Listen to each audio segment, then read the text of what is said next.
Olá, povo de Deus, quinta-feira, 26 de janeiro de 2023, São Timóteo e São Tito, terceira semana do tempo comum. Nossa reflexão de hoje é a partir da segunda carta a Timóteo, 1, de 1 a 8, Lucas 10, de 1 a 9. Paulo, apóstolo de Jesus Cristo, pelo desígnio de Deus referente à promessa de vida que temos em Cristo Jesus, a Timóteo, meu querido filho. Graça, misericórdia e paz da parte de Deus Pai e de Cristo Jesus, nosso Senhor. Dou graças a Deus, a quem sirvo com a consciência pura, como aprendi dos meus antepassados, quando me lembro de ti de dia e de noite nas minhas orações. Lembrando-me das tuas lágrimas, sinto grande desejo de rever-te e assim ficar cheio de alegria. Recordo-me da fé sincera que tens, aquela mesma fé que antes tiveram tua avó Lloyd e tua mãe Eunice. Sem dúvida, assim é também a tua. Por este motivo exorto-te a reavivar a chama do dom de Deus que recebeste pela imposição de minhas mãos. Pois Deus não nos deu um espírito de timidez, mas de fortaleza, de amor e sobriedade. Não te envergonhes do testemunho de nosso Senhor, nem de mim, seu prisioneiro, mas sofre comigo pelo Evangelho, fortificado pelo poder de Deus. É bastante aceito que esse texto não é de próprio punho do apóstolo Paulo, mas sem sombra de dúvidas representa bem seu pensamento.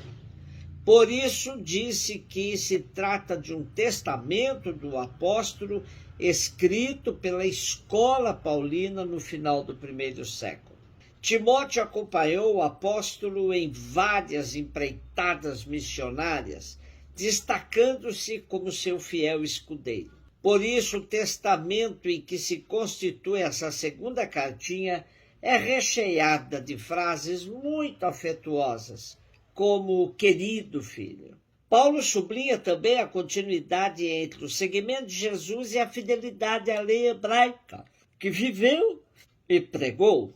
O mesmo sucede com Timóteo, filho de pai grego, mas iniciado ao cristianismo pela sua avó e pela sua mãe, ambas hebreias. O autor da carta acentua também o carisma de pastor de almas personificado em Timóteo e transmitido pelo apóstolo, através da imposição das mãos.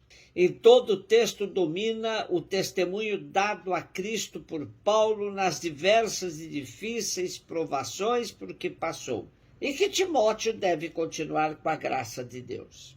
Como não destacar a frase reaviva o dom de Deus que recebeste?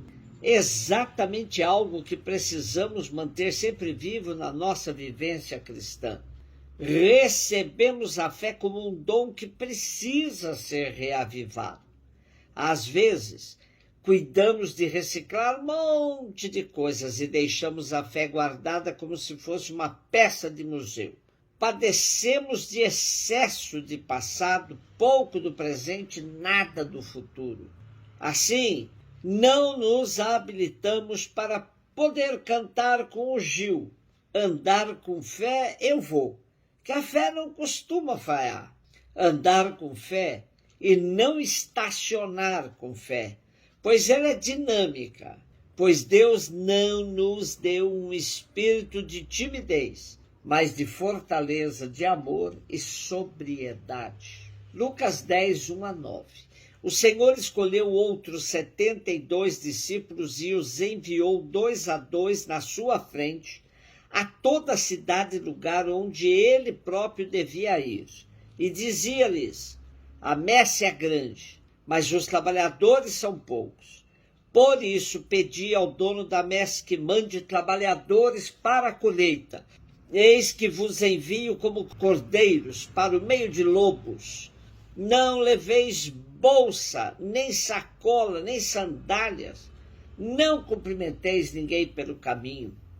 Em qualquer lugar em que entrardes, dizei primeiro: a paz esteja nesta casa. Se ali morar um amigo da paz, a paz repousará sobre eles, senão ela voltará para vós.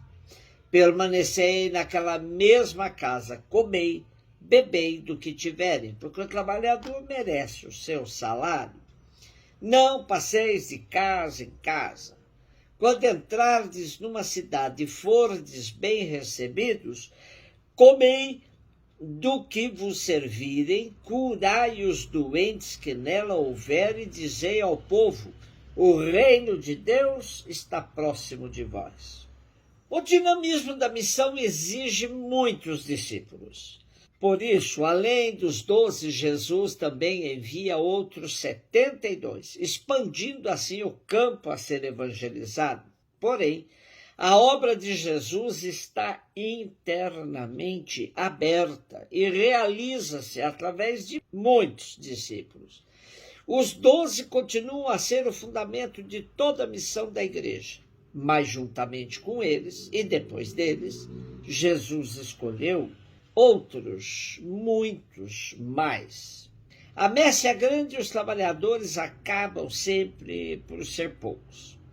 Por meio de muitos discípulos, a missão de Jesus alcança todas as fronteiras da história, chegando à sua plenitude na grande meta da ceifa escatológica. A missão não comporta caminhão de mudança. Quando se junta muita tralha, fica difícil ter agilidade para atender às diferentes demandas missionárias. Imagine se cada vez de mudar de campo de missão, tivéssemos que contratar uma empresa especialista em mudança. Infelizmente, não é tão fácil sair de nossa zona de conforto.